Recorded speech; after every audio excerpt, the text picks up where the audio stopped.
오늘은 이제 스코틀랜드 신앙고백서 중에 이제 제 4장, 약속의 계시 부분인데, 한번 같이 읽어보겠습니다. 나눠준 자료에 의하며 같이 읽습니다. 시작.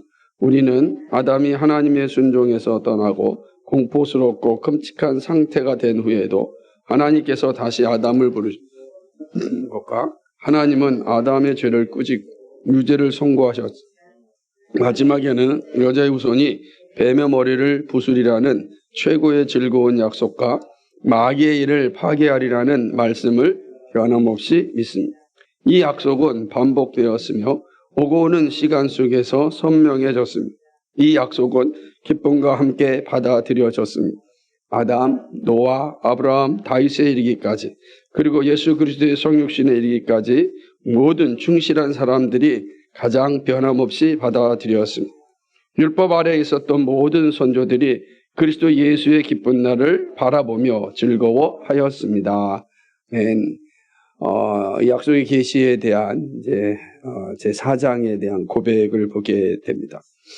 이 내용 자체도 매우 우리에게 중요한데, 사실은 이 4장 안에는 여러 가지의 신앙 고백과 신학적인 고백이 담겨져 있습니다. 그래서 이 문구는 짧지만 이 안에는 상당히 깊은 내용들이 담겨 있음을 보게 되는데, 우선 이 첫 번째 문장에서 우리는 아담이 하나님의 순종에서 떠나 공포스럽고 끔찍한 상태가 되었다라고 하는 고백을 이제 보게 됩니다. 불순종한 인간의 상태를 이제 설명하는 건데요. 그러니까 불순종한 인간의 상태를 뭐라고 표현하냐면 공포스럽고 끔찍한 상태다, 이렇게 표현합니다. 그러니까 죄의 자리에 서 있는 인간의 모습은 어떠냐? 공포스럽고 끔찍한 상태. 우리가 죄의 자리에 있으면 다 이런 모습을 가지고 있는 거죠. 왜 공포스럽고 끔찍한 상태인가 하면은 죄가 그를 지배하자 거룩한 하나님을 피하기 때문입니다. 더 이상 하나님을 볼 수가 없는 거죠. 하나님은 거룩하신 분인데, 거룩하신 분을 볼 때 우리가 거룩해져요.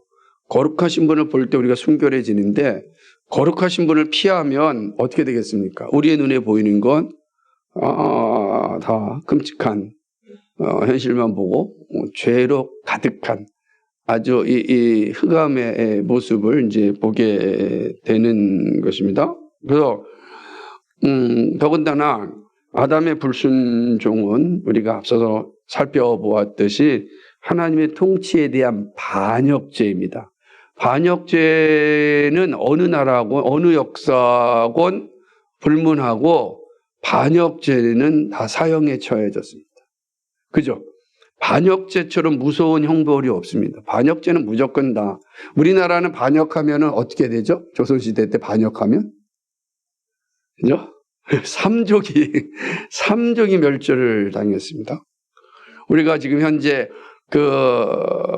지금 서울에서 서울의 봄이라는 영화가 아마 1000만을 향하여 보고 있다고 하는데 12.12 사태를 이렇게 드러낸 영화다. 그런데 12.12 사태를 통하여서 이 군인들이 쿠데타를 통해서 정권을 이어받자 그를 반대했던 사람들을 무참하게 다 이렇게 처단하였던 사실을 보게 되지 않습니까? 자기에 함께 참여하지 않았다 그래가지고 장군을 그 다음날 2등병으로 이렇게 전역시키는 아주 폭력적이고 끔찍한 일들이 일어나는 거 아닙니까? 그게 반역죄. 그러니까 누구 편에 섰을 때 어쨌든 누구 편에서 반역죄다 그러면은 하여간 이거는 끔찍한 그래서 반역죄를 저지른 사람인데 반역이 성공하지 못하면 정말 공포스러운 거죠. 상상을 해보십시오. 그 모든 가족들, 일가 친척이 그 공포심 가운데 있을 수밖에 없죠.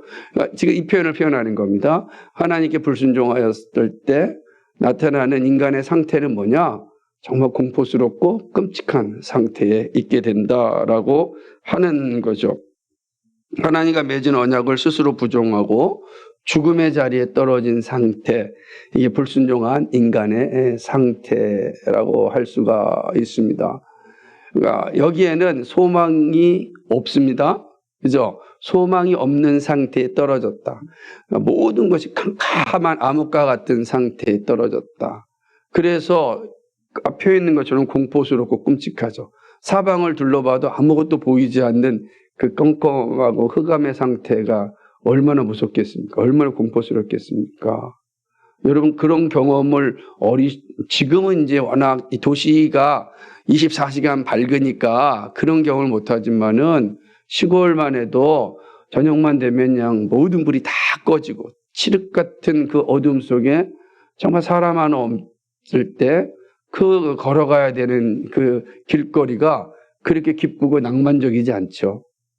두렵기도 하고 뭐 무섭기도 하고 그런 거 아니겠어요? 인생 속에서 하나님을 떠나 하나님의 불순종한 인간의 모습은 바로 그러한 흑암 가운데 떨어져 있는 존재, 어디를 가야 될지 알지 못하는 그런 존재가 바로 불순종한 인간의 모습이다 라고 하는 것이죠. 그 소망이 없는 것입니다. 그것이 이제 인간의 상태였습니다. 그런데 하나님께서 이런 공포스럽고 끔찍한 상태가 된 이 인간에게 하나님께 찾아오셨습니다. 우리는 그것을 하나님의 은혜라 이렇게 표현하는 겁니다. 하나님의 은혜가 인간에게 임한 것입니다. 그래서 은혜를 설명할 때 나타난 내용이 무엇이었는가? 은혜는 두 가지가 있는 거죠. 그래서 이 하나님의 은혜죠. 이 은혜라는 표현이 그레이스라고 하잖아요. 영어로는요. 이 은혜라고 하는 게 어떤 의미를 가지고 있는지를 잘 이해해야 됩니다. 은혜에는 두 가지가 포함되는 건데, 하나는 은혜는 뭐냐면은 하나는 공의랍니다. 라이터리스라고 하는데 공의가 있고 또 하나는 사랑, 러브가 있는 거예요. 그러니까 이 하나님의 은혜라고 할 때 은혜에는 이렇게 두 가지 의미가 포함되어 있습니다. 그러니까 그것이 진정한 은혜인데, 그럼 그 은혜 중에 첫 번째가 뭐냐면 공의입니다. 이 라이트니스라고 하는 건데, 이 공의는 매우 이제 왜 공의가 은혜냐라는 것은 하나님의 성품을 잘 반영하기 때문에 그런 것입니다. 하나님은 말씀하기를 인간이 그 선악과를 먹으면 반드시 죽으시라 이렇게 말씀하셨어요. 반드시 죽는다. 그러니까 하나님은 변함이 없으신 분이기 때문에 약속하신 대로 시행하시잖아요. 그러니까 선악과를 먹으면 죽는다. 선악을 알게 하는 나무의 실과를 먹는 자들에게는 반드시 죽음에 이른다. 이렇게 선포하셨습니다. 그런데 아담이 선악을 알게 하는 나무의 열매를 먹었습니다. 그러면 결론적으로 아담은 죽어야 됩니까? 살아야 됩니까? 그죠? 죽어야 되는 거죠. 근데 그게 뭐죠? 그게 하나님의 공의예요. 하나님의 공의의 관점에서 보면 아담은 죽어야 됩니다. 그래서 죽음이 선포됩니다. 그러니까 아담은 더 이상 이제 그러니까 죽음이 연기되었지 죽음이 선포된 존재입니다. 그래서 공포스럽고 끔찍한 상태에 이르게 된 것입니다. 이게 이제 아담의 모습이라고 할 수가 있는 것입니다. 죄에 대한 징계는 반드시 이루어집니다. 누구도 하나님의 공의를 바꿀 수가 없습니다. 하나님의 공의는 하나님의 순결성을 이제 보여줍니다. 이 하나님 나라의 또 순결성도 보여줍니다. 그러니까 하나님의 성품, 하나님 나라의 모습이 어떠한지를 보여주는 것이 바로 죄에 대한 하나님의 결정이죠. 하나님의 나라는 죄가 존재할 수가 없습니다. 그런데 하나님의 나라는 어떤 나라예요? 죄가 없는 나라죠. 죄가 없기 때문에 거기에는 슬픔도 없습니다. 고통도 없습니다. 시험도 없습니다. 상처도 없습니다. 우리가 왜 이 땅에 살아갈 때 상처를 받고 질병으로 인하여 아픔을 겪습니까? 죄 때문에 그런 거예요. 이 죄가 우리로 하여금 시험 들게 하지 않습니까? 죄성만 없다면 우리가 시험 안 들어요. 사람으로 인하여서 우리가 시험 받지 않습니다. 그러나 죄성 때문에 시험을 주고 시험을 받는 존재가 되는 거죠. 하나님의 나라는 죄가 없습니다.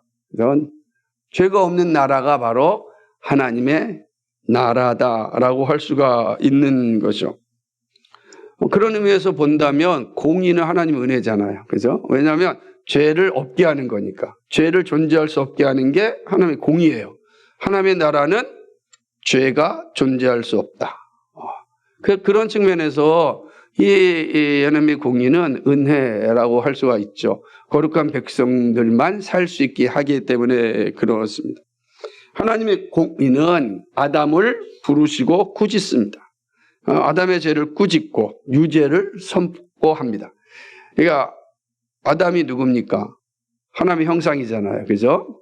하나님 이미지가 하나님의 형상으로서의 아담을 뭐였습니까? 꾸짖는 겁니다. 이 본문에서도 이게 니브크라고 이제 정확히 표현해요. 그 단어가 정말로 이제 이 아담의 죄에 대해서 그 사랑한 자기의 형상으로 지음받은 그 아담을 명확하게 이제 꾸짖고 그리고 죄 있음을 선포하게 되는 것입니다. 이러한 행위는 하나님의 편에서 볼 때는 결코 즐거운 일이 아니죠. 자기 사랑하는 자, 자기 형상으로 지음받은 자를 꾸짖어야 되니까 그 유죄가 있다고 선고해야 되는데 그게 행복하겠습니까? 그래서 오늘날 재판에서는요, 이 유책사 이게 있으면은 재판관을 세우지 않습니다. 만약에 판사와 그다음에 앞에 피고가 예를 들면 가족 관계라든지 아니면 무슨 여러 가지 관계 속에 있다 그러면 판사를 바꿉니다. 왜? 그 마음 때문에 제대로 판결하지 못하니까 다 바꾸게 돼 있어요. 그런데 지금 하나님이 아담과의 관계도 바꿀 심판관도 없잖아요. 하나님 외에 누가 심판관이 있겠어요? 그 하나님이 근데 자신의 형상을 입은 아담을 심판해야 됩니다. 그 마음이 어떻겠습니까? 결코 유쾌하고 기쁜 마음은 아닙니다. 그러나 하나님은 그 앞에서 정확하게 아담을 꾸짖고 죄 있다 선포합니다. 그 죄 있다 선포는 뭐죠? 죽음이다. 사망을 딱 선포하는 거예요. 사형 선고가 내린 거죠. 그러니까 아담에게 사형 선고를 내려야 되는 하나님의 마음을 여러분 우리가 헤아려 보아야 합니다. 그래서 뿐만 아닙니다. 하나님은 또 아담을 유혹의 죄의 자리로 이끌었던 유혹자인 사단을 분명하게 심판하게 되는 것이죠. 이게 바로 하나님의 그 공의입니다. 하나님은 두 가지죠. 죄의 유혹자를 심판하시고 그리고 자신의 형상을 지음받았지만 죄 지은 자를 심판하시는 이 하나님의 공의라 할 수 있습니다. 그래서 하나님의 나라의 순결성을 유지합니다. 근데 이렇게 된다면 하나님의 나라는 존재할 수가 없죠. 사람으로. 왜? 하나님께서 자기 백성을 통하여서 하나님의 나라를 완성하려고 하는 창조 경륜을 가지고 있었는데 인간에게 첫사람 아담이 사형 선고를 받았으니 그럼 누가 창조 경륜을 이룰 수 있겠습니까? 불가능해 되는 것 아니겠습니까? 바로 이때의 모습입니다.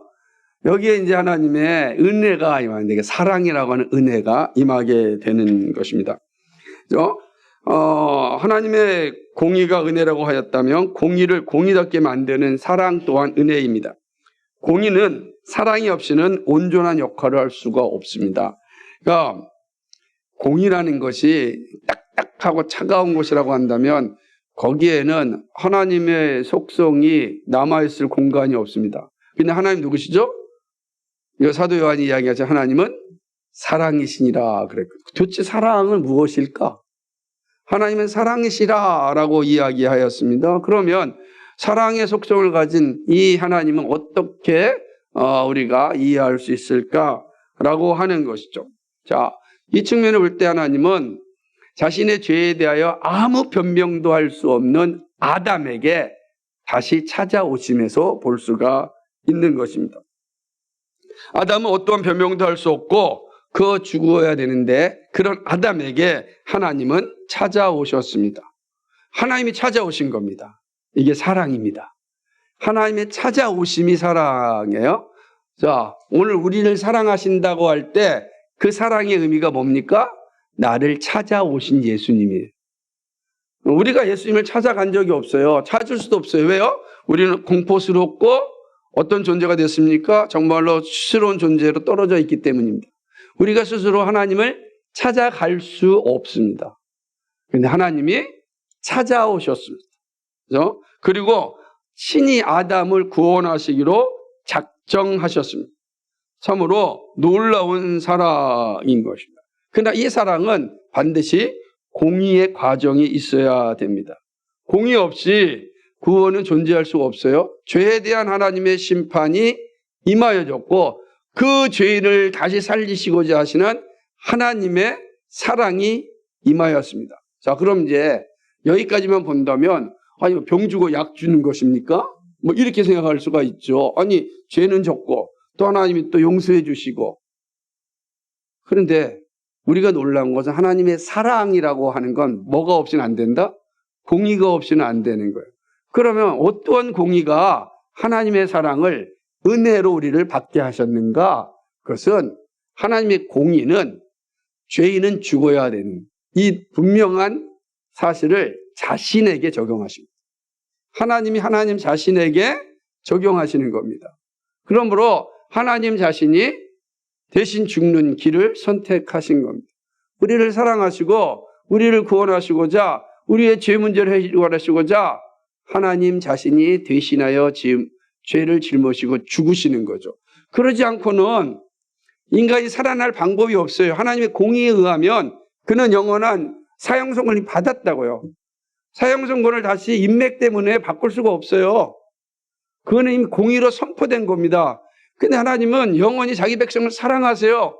이 사랑을 온전히 드러나기 위하여 그 공의를 자신에게 적용하십니다. 그것이 바로 하나님의 은혜라고 할 수가 있는 것입니다. 그러면 이 놀라운 사실이 그 약속을 통하여서 우리에게 주어졌습니다. 공의와 사랑의 약속은 실수가 없습니다. 반드시 성취가 되죠. 우리의 기대와 다를 뿐이지 하나님의 약속은 반드시 이루어집니다. 그 첫 번째 약속이 뭡니까? 하나님께서 뱀의 후손이 여자의 후손에게 파괴될 것이다 라고 약속을 합니다. 여자의 후손이신 예수 그리스도가 오실 것이고 예수 그리스도가 사탄을 파괴시키고 죽음을 정복하신다. 이게 창세기 15장에서 주신 약속입니다. 이거는 매우 희미하게 보여진 겁니다. 도대체 여자의 후손이 어떻게 뱀의 후손을 죽이고 그렇죠? 그리고 죽음의 사형 선고를 받았던 그 아담을 어떻게 구원하실까?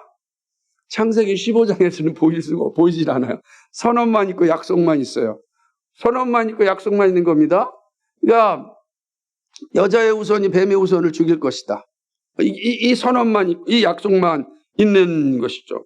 그리고 마지막 심판의 자리에서 사단은 완전히 결박을 당하여 영원한 무저갱 속으로 떨어질 것이다 라고 하는 사실이 창세기 3장 15절에서 희미한 약속으로 보여주었습니다.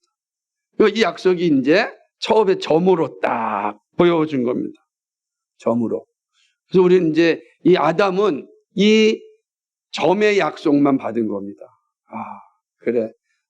뱀의 유혹으로 인하여 죄에 떨어졌던 아담이지만 하나님께서 말씀하기를 너의 후손들은 다시금 회복될 것이다 라고 하는 약속을 준 거예요. 왜냐하면 사단의 후손이 죽으니 없어지니까. 그러면 여자의 후손만 남는 건데 여자의 후손이라는 걸 아담이 알았겠습니까?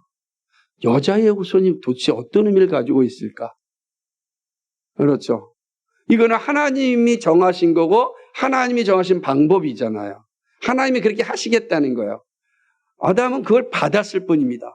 그리고 그거를 누구에게 알려줬겠습니까? 그 아들 셋에게 알려줬겠죠. 가인과 아벨가 다 알려줬을 겁니다. 셋에게 알려줍니다. 그리고 셋을 통해 누구에게 알려줬습니까? 노아에게 알려주죠. 셋의 자손이 노아니까. 그러므로 그 점이 점점점 커져서 원이 되고 점점점 커져서 구가 되고 그러므로 약속이 점점점으로 확장되어집니다. 그래서 우리는 약속의 점진성 혹은 다시 말하면 계시의 점진성 이런 표현을 씁니다. 하나님의 계시가 그죠? 하나님의 계시가 점점 확장되어진다. 작은 점에서 시작하여 점점 확장되어지는 게 성경의 역사다라고 할 수가 있습니다. 하나님의 언약은 점진적으로 나타나는 계시의 확장이라고 할 수 있습니다. 우리 표현을 본다면 갈멜산에서 누구죠? 갑자기 갈멜산에서 그 바알과 에스라와 싸웠던 그 선지자 엘리야가 그 사한에게 얘기하지 않습니까? 야, 우리가 하나님께 기도했는데 비가 올 거라고 말했는데 한번 산에 올라가서 봐라. 그랬더니 엘리야의 사한이 가서 보았는데 아무것도 보이지 않았습니다. 다시 가서 이야기합니다. 다시 한번 봐라. 그랬더니 뭐가 보였다 그랬어요? 손바닥만한 구름이 보였다. 그러니까 엘리야가 뭐라고 하니까 빨리 준비하고 떠나자. 왕이여, 비가 오니까 떠나갑시다. 빨리 이동하셔야 됩니다. 라고 말하잖아요. 그 손바닥만한 구름이 점점 커져서 온 하늘을 뒤덮고 폭우가 쏟아졌습니다. 계시의 점진성이라는 의미가 여기에 담겨 있는 겁니다. 처음에는 점이었지만 점점 확장되어서 그 의미를 선명하게 이제 보여주고 있습니다. 여자의 후손이 누구인지 점점 드러났습니다. 아담에게 주어졌던 그 여자의 후손의 개념은 노아에게 와서도 계속 이어지게 되는 것입니다. 노아도 이 아담으로부터 받은 약속을 받았을 것입니다. 노아에게 주신 언약을 우리가 보존의 언약이라 이렇게 말씀하였는데 하나님께서 홍수로 전부 다 세상을 심판하였는데 누구만 남겼습니까? 노아의 가족. 그리고 노아의 가족은 바벨탑 사건이 일어날 때까지 존재합니다. 그죠? 그 모든 사건을 보는 거예요.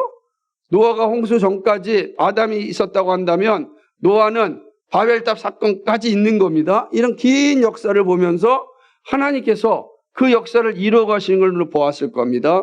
그리고 마침내 아브라함을 통하여서 그 사실을 더 명확하게 보여주는데 아브라함에게 내 씨, 그죠? 내 씨가 너로부터 나올 내 씨, 다시 말하면 누구죠? 이삭으로부터 나올 내 씨가 너를 구원할 것이다. 이렇게 말씀해 줍니다. 그 씨가 하늘의 별과 같고 바다의 모래알 같은 그런 민족을 이룰 것이다 라고 이야기합니다.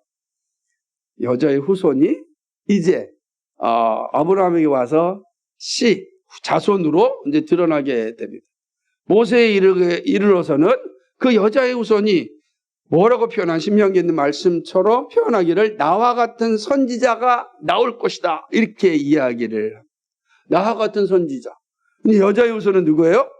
이제 모세와 같은 선지자로 올 겁니다. 아브라함에게는 아브라함의 후손으로 올 건데 모세에게 와서는 그 사람 올 사람은 선지자와 같다. 그 여자 후손이 이제 어떻게 확장됐어요? 모세와 같은 선지자로 올 것입니다. 그럼 오실 메시아는 반드시 어떤 직분을 가지고 있어야 돼요? 선지자의 직분을 가지고 있어요. 그런데 그 이후에 다윗 언약을 통해서 이제 왕으로 후손으로 온다는 거예요. 올 메시아는 여자의 후손은 누구로 온다? 왕으로 온다는 겁니다. 그러므로 오늘 메시아는 반드시 뭘 가지고 있어야 됩니까? 얘기하려면 선지자 직분도 가지고 있어야 되고 또 왕의 자리를 갖고 있어야 돼요. 그리고 이미 노아에게 주었던 것처럼 그는 나오자마자 처음으로 뭐 했어요? 제사를 드렸다. 그러니까 아담 시대 제사를 드렸지만 홍수 이후에 처음으로 하나님께서 노아에게 제단을 쌓아라 그랬어요. 제단을 쌓는. 그 제단을 쌓는 그 후손으로 와야 됩니다. 그리고 끊임없이 그는 하나님과 관계 속을 이어지는 존재가 되는 제사장의 역할을 해야 되는 거죠. 점점 더 여자의 후손은 누구로 와야 되는가? 그는 선지자로 와야 되고 그는 제사장으로 와야 되고 그는 왕으로 와야 되는 것. 그리고 그는 선지자들을 통해서 말하기를 처녀가 아이를 낳을 것이다 라는 이야기입니다. 여자의 후손이 드디어 처녀가 아이를 낳을 것이다 라고 하는 말씀으로 오게 됩니다. 그가 올 자가 누구냐? 메시아가 누구냐? 그는 처녀의 몸에서 나올 것이다 라고 이야기합니다.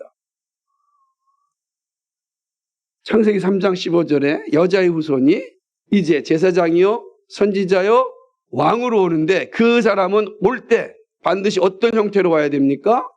처녀의 몸으로 나와야 된다.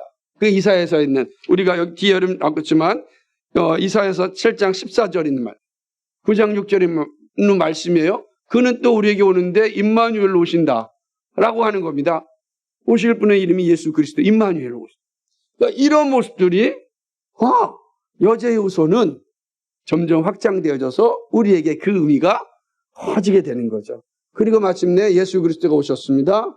예수 그리스도를 보시니까 예수 그리스도는 창세기 3장 15절에 말했던 여자의 후손으로 왔습니다.